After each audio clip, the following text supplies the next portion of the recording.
So ito yung gamit nating kahoy mga kabidyo. Okay, marine. Half lang po yung ating ginagamit paggawa ng ating turquoise box. Okay. So dito sa box na ginagawa natin ngayon mga kabidyo, okay, halos isang buo yung magagamit natin dito. Okay, dahil medyo may kalakihan yung box natin na ginagawa. Tatabas na natin yung ating kahoy. Bali, 4 na tabas lang to. Ang presyo ng ating marine is umaabot ng 900. So buuin na natin.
Okay, so ito na yung ating Formica mga kabidyo, okay?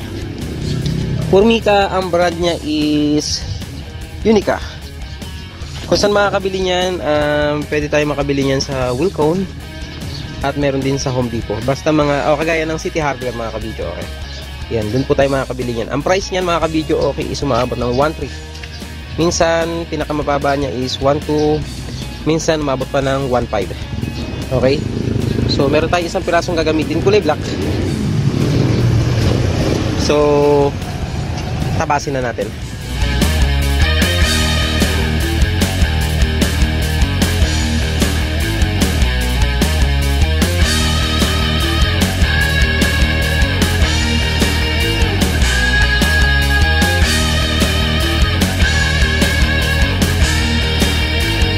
Okay, ito lang yung ating ginagamit pantabas. Yung gamit natin sa drill, pambutas. Kasi wala tayong pantabas talaga, kaya ito yung ginagamit natin. Basta matalas mga kabidyo, okay? Okay, ito na yung ating mga Formica mga kabidyo, okay? Matawas na natin. At ngayon naman is lalagyan natin ng rugby. Yung gamit nating rugby boss stick para mas makapit. Okay? Kaya lagyan na natin.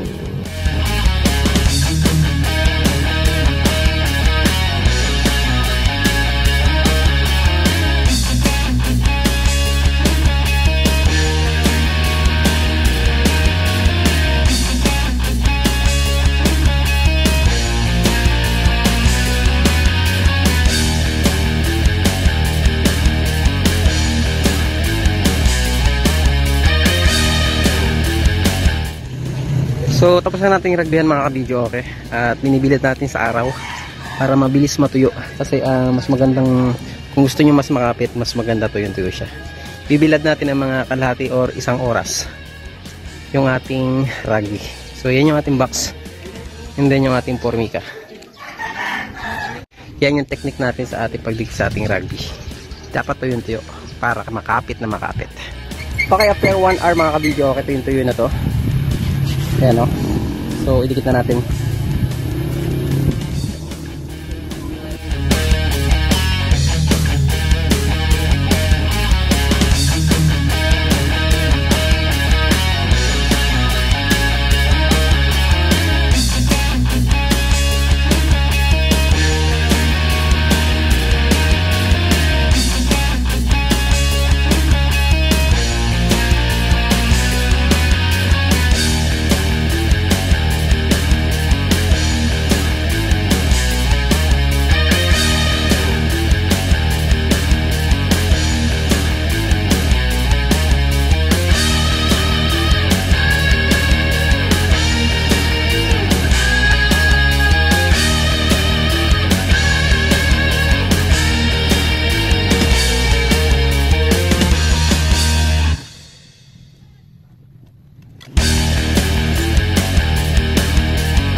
Okay, so ito yung ating mga gagamitin mga kabidyo, okay? Sa paggawa ng ating 2-piece box, kagaya ng ginagawa natin ngayon. So ito yung ating angular.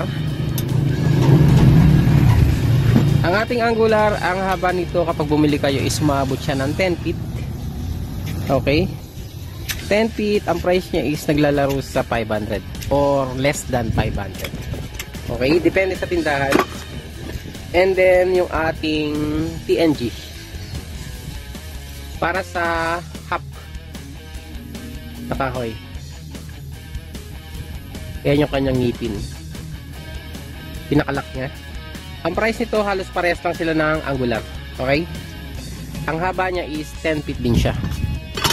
Ito naman yung ating L-brace kung tawagin. Big. Ito naman yung ating ball corner. Pangkanto natin. Big din siya mga kabidyo. Okay?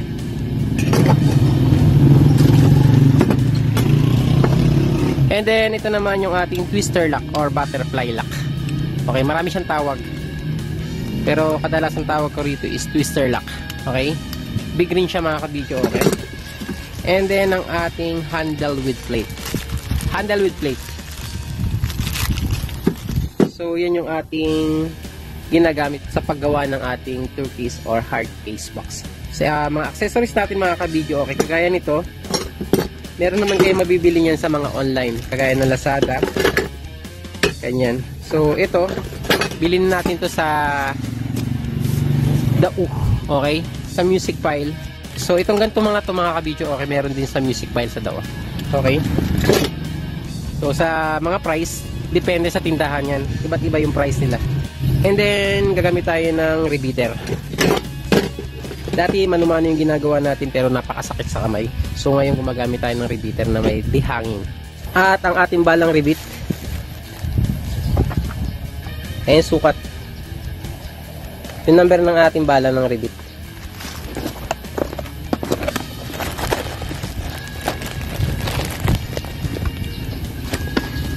At gagamitan din natin ng washer para maganda yung lock niya.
ang ating tinat para sa gulong.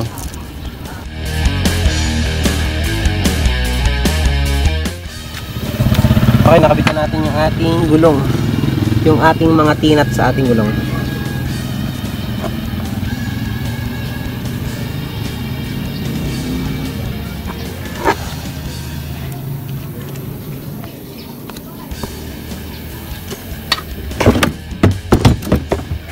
Dalawang may stopper at dalawang walang stopper.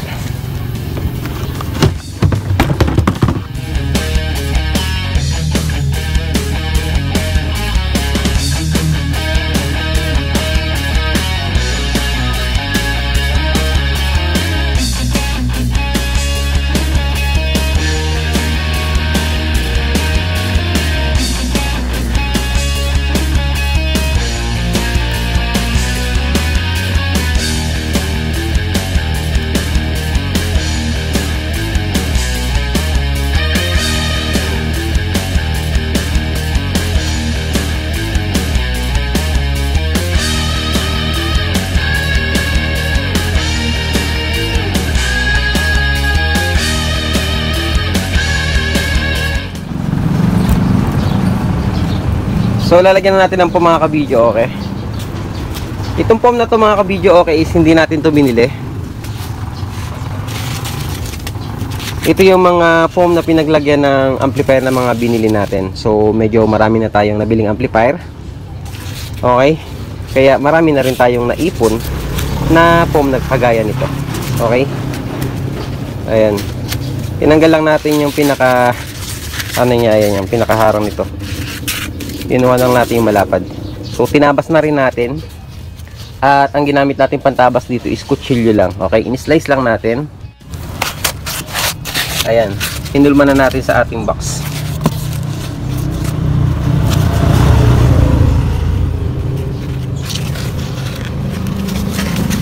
So yun yung ating mga pinagtabasan.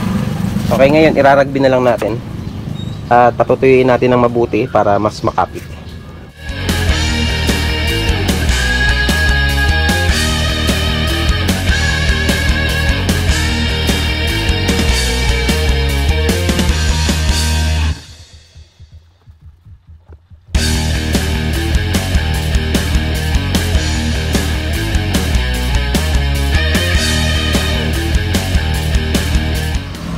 Okay, after nating mapatuyo yung ating rugby rito at ganyan sa ating foam, siguro mga 30 minutes, ngayon naman is idikit na natin.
ka-video, okay, nakita nyo kung paano natin binuo itong ating pre-case back para sa speaker ng bass guitar. So dito sa ginawa natin na ito mga ka-video, okay, is gumamit tayo ng 4 na rugby. 4 na bote na rugby at isang marine at Formica na isang buo.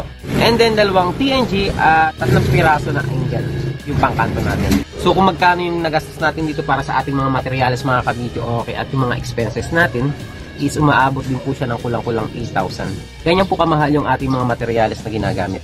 At para sa ating mga ka-video, okay, natin dyan na magtatanong kung magkano yung total price ito mga ka-video, okay. Ang bigay po natin dito is umaabot ng 12,000 para sa ating tour case box na ginawa natin ngayong araw na to. So hanggang dito lang mga ka-video, okay, sana nakatulong ang video natin ngayong araw na to para sa ating mga ka-video, okay, natin yan na gustong bumuo ng tour case or hard case na ginawa natin ngayong araw na to. At sa mga hindi pa po nagsasubscribe or follow sa ating YouTube channel at sa ating Facebook page, subscribe na po kayo and notification bell mga ka-video, okay, para lagi po kayong updated sa ating mga ginagawang mga video. And paki-like and share nyo na rin po kung nagustuhan nyo ang ating mga video. Kaya hanggang dito na lang at maraming salamat at hanggang sa muli. God bless.